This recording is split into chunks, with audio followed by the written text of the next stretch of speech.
like a bird on a tree. I'm just sitting here.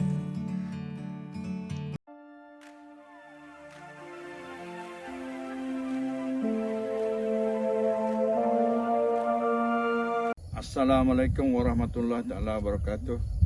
Salam sejahtera, salam kepada pencinta tanaman durian. Hari ini satu lagi saya ingin berkongsi pengalaman Popin Durian Mak Azam Shah ni mengusahakan tanaman durian. Kalau kita tengok pokok ni berusia hampir 3 tahun. Ketinggian dia saya tak ukur lah, mungkin dalam 15 ke 18 ke macam tu lah. Tak sampai rasa kot 20 kalau saya perhatikan pokok ni. So apa yang saya ingin maklumkan ataupun ingin infokan kepada tuan-tuan semua, dengan usia hampir 3 tahun, pokok ni telah mampu berbunga. Okay, itu yang mesej saya untuk hari ini. Ingin memaklumkan pada rakan-rakan penanam durian, walaupun usaha dia baru 3 tahun, kita telah mampu mengeluarkan bunga. Okey, biasanya kita tahu amalan pertanian yang diamalkan untuk tanaman durian seperti yang selalu kita dengar, kita sebut ABC, ataupun yang dengan lebih tepat lagi maksudnya air, baja, cahaya matahari dan lain-lain lagi lah untuk membantu pertumbuhan, mempercepatkan dia berbuah. So okey, dekat sini saya ingin memulakan, pada saya bermula dengan cahaya dulu. Dia cahaya dulu, lepas tu kita akan pergi kepada air, pergi kepada baja, pergi kepada tanah ataupun sirih tanah, dan juga akhir sekali pada saya lebih kepada usia tanaman. Dengan istilahnya kita sebut Cat2. Ini saya cuba terangkan apa itu cahaya. Cahaya kita perlu kerana apabila pokok tu mendapat cahaya yang penuh, maksudnya dia tidak berlaku overlap pada tumbuhan, dia dapat cahaya yang cukup sepanjang hari, secara automatik dia boleh melakukan proses fotosintesis. Okay, begitu juga dengan air. Kita tahu durian ialah satu tumbuhan yang memerlukan air pada kuantiti yang tertentu pada masa yang tertentu.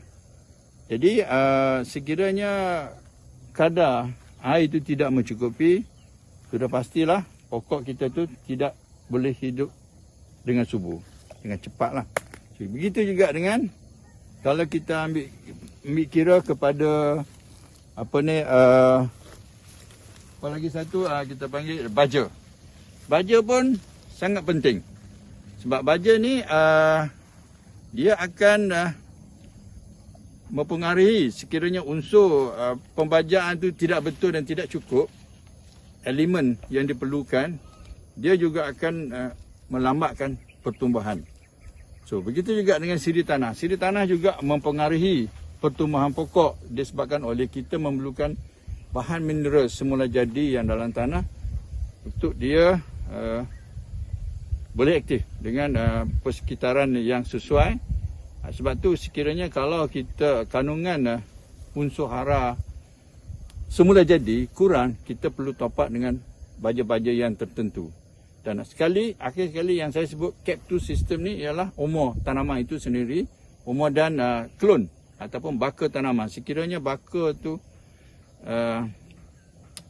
contohnya baka asal lah, yang sekarang ni kita kebanyakan kita menanam pokok kahwin seperti musangking, turitan dan sebagainya. So sekalinya baka asal, baka kampung, dia memang mengambil masa yang agak panjang untuk dia hidup dengan subur lah. So semua ini saya ada masukkan dalam huraian saya. Jadi tuan-tuan boleh melihat huraian yang saya buat, termasuk baja apa yang saya gunakan. Okey.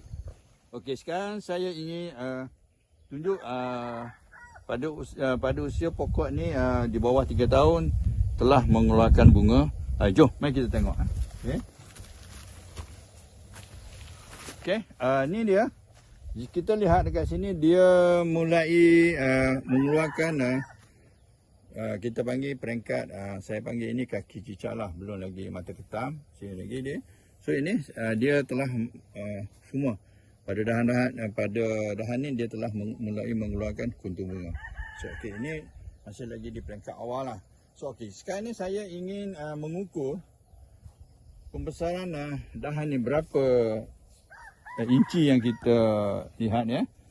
So dahan ini baru berada pada 5.2 sahaja. So okey, ini 5.2, dia sudah mampu mengeluarkan bunga lah ataupun bakal menjadi buah. Dan dahan juga yang kita tengok, kalau kita tengok kat sini dia baru berada pada tahap 19.2 saja. 19.2 dia dah mampu mengeluarkan bunga lah. So okey, sekarang ni untuk ni kalau kita tengok dia punya sifat, saya membentuk dahan-dahan yang agak apa kita panggil agak daripada awal ni kita dah buang dah dia punya dahan-dahan dia, hanya ada 1/3 sahaja di bahagian ujung. So ini dia, kalau kita tengok yang kat sini pun sama juga. So jadi kita hanya ada 1/3 saja kita bagi daun ada ataupun itu. Sebab dekat sini lah kita mengharap dia akan mengeluarkan bunga. Bunga dan seterusnya buah lah, akan bakal menjadi buah. So ini adalah kaedah Pokpin Durian Muazzam yang kami amalkan bagaimana kami jaga tanaman saya. So tanaman saya di bawah pengurusan Pokpin Durian Muazzam Shah ni, inilah persekitaran kebun. So jadi tuan-tuan boleh lihatlah usaha kami, sekiranya yang baik kita sama-sama kongsi. So okey. Sekian. Assalamualaikum warahmatullahi taala wabarakatuh.